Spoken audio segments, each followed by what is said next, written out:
Today we're diving into what might be the most controversial vehicle of 2025, the all-new Dodge Charger Daytona EV. The muscle car that doesn't have a V8 or any engine at all. But before you click away, let me ask you this. Can a car with 670 horsepower that hits 60 in 3.3 seconds really be called boring? Let's find out if this electric beast is the next evolution of muscle cars, or did Dodge just ruin a legend? First things first, what exactly are we looking at? The 2025 Dodge Charger Daytona is the first ever all-electric muscle car from Dodge. No V8, no exhaust pipes, just raw electric power. But before you start throwing things, let's talk numbers. There are two versions: Charger Daytona RT, 496 horsepower, dual motor all-wheel drive, and a 0 to 60 time of 4.7 seconds. Charger Daytona Scat Pack, a wild 670 horsepower, 0 to 60 in 3.3 seconds, and a quarter mile in 11.5 seconds. But here's where it gets interesting. Dodge isn't just going all electric. They're also releasing a gas-powered version called the Charger 6-Pack with a twin-turbo Hurricane inline-6, making either 420 or 550 horsepower. So if you're not ready to go electric, Dodge still has you covered. And get this, for the first time since 1968, the Charger is available as a two-door coupe. The four-door sedan is coming in early 2025, but for now, Dodge is bringing the classic muscle car shape back. Let's be honest, looks matter, especially for a muscle car, and Dodge knew they couldn't mess this up.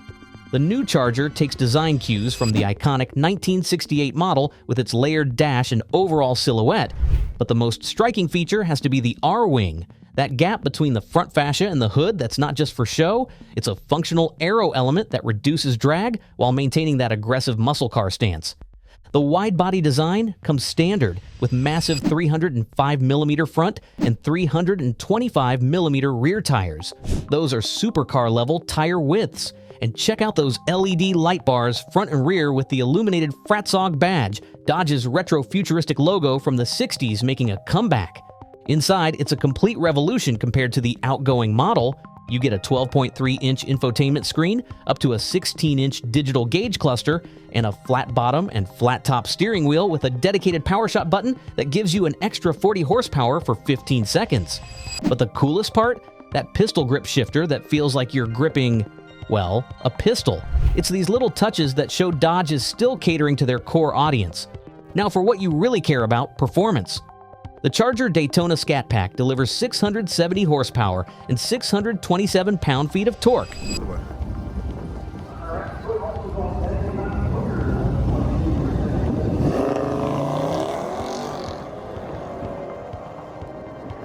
That's good for 0 to 60 in 3.3 seconds and a quarter mile time of 11.5 seconds. For reference, that's quicker than the outgoing Hellcat, which did 0 to 60 in about 3.6 seconds. But here's the catch. The Daytona weighs nearly 6,000 pounds. That's almost 2,000 pounds heavier than the old Charger. It literally weighs more than some pickup trucks. The RT model isn't exactly slow either, with 496 horsepower and a 0 to 60 time of 4.7 seconds.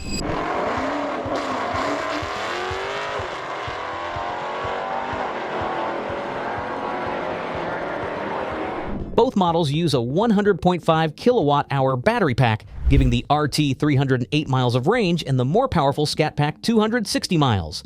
But the real party trick is the PowerShot feature. Press that button on the steering wheel and you get an extra 40 horsepower for 15 seconds, complete with a special sound effect. It's like NOS for your EV.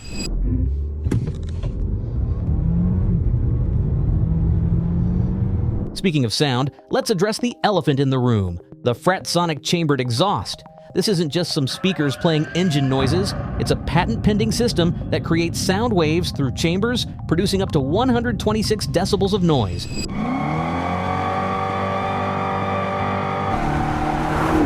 That's actually louder than a Hellcat. Does it sound like a V8? Nope. Does it sound cool? Actually, kind of. It's got this futuristic muscle car vibe that grows on you. And if you hate it, you can turn it off completely. Love it or hate it, you have to admit Dodge is trying something different here. They could have gone the silent EV route, but instead, they're keeping the drama that muscle cars are known for. Now for the million-dollar question, does it drive like a proper Dodge muscle car? The short answer is, mostly yes. The instant torque from those electric motors gives you that shove you back in your seat feeling that muscle cars are known for. And Dodge has tuned the power delivery to feel more like a gas car with a bit of a surge rather than the linear acceleration most EVs have.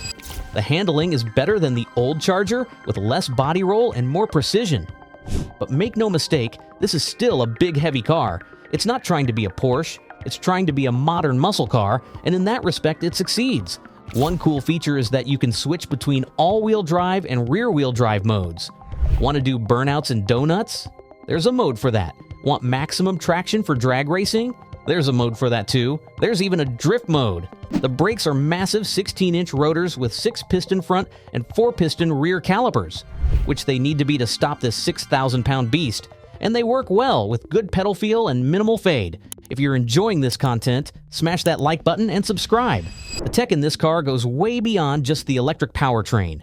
The Uconnect 5 system is one of the better infotainment setups out there, with wireless Apple CarPlay and Android Auto, Amazon Alexa integration, and over-the-air updates. The digital gauge cluster is fully customizable, with different layouts for different driving modes. Safety tech is comprehensive too, with adaptive cruise control, lane keeping assist, blind spot monitoring, and a 360-degree camera system. There's even a curb view camera to help you avoid scraping those wide wheels. And let's not forget the ambient lighting with 64 different color options. Because if you're going electric, you might as well embrace the RGB lifestyle, right? Now let's talk money. The Charger Daytona RT starts at around $61,000, while the Scat Pack jumps to about $74,000. Fully loaded, you're looking at over $80,000 for a Scat Pack. That's not cheap, especially compared to the outgoing Charger, around $50,000 for the standard output and $60,000 for the high output version. Is it worth it? That depends on what you value. If you want the latest tech, the quickest acceleration, and don't mind charging instead of filling up, the Daytona makes a compelling case. If you're a die-hard V8 fan, you might want to wait for the 6-pack or hunt down a used Hellcat.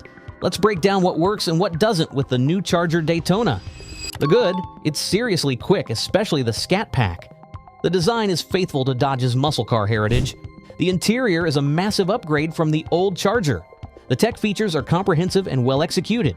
The Fratsonic exhaust adds character that most EVs lack. You can still do burnouts and donuts. The not so good, it's heavy, like really heavy at nearly 6,000 pounds. The range is decent but not class-leading. It's expensive compared to the outgoing model. Some software issues in early models, especially in track mode.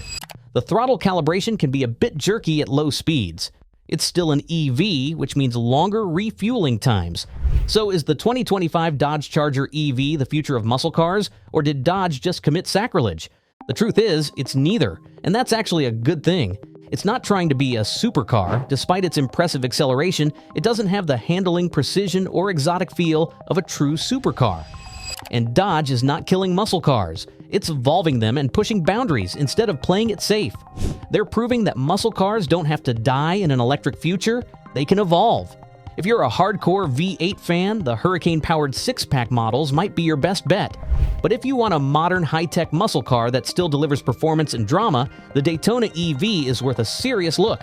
What Dodge has created is something unique. An electric muscle car that stays true to the spirit of what makes muscle cars great. Straight-line speed, aggressive looks, and a certain amount of theater. Now I want to hear from you. Is the Charger Daytona EV a worthy successor to the Hellcat throne? Would you consider buying one, or are you holding out for the gas-powered 6-pack? Drop your thoughts in the comments below, and if you enjoyed this deep dive into the 2025 Dodge Charger Daytona, smash that like button and subscribe for more auto content. Thanks for watching, and we'll see you in the next video.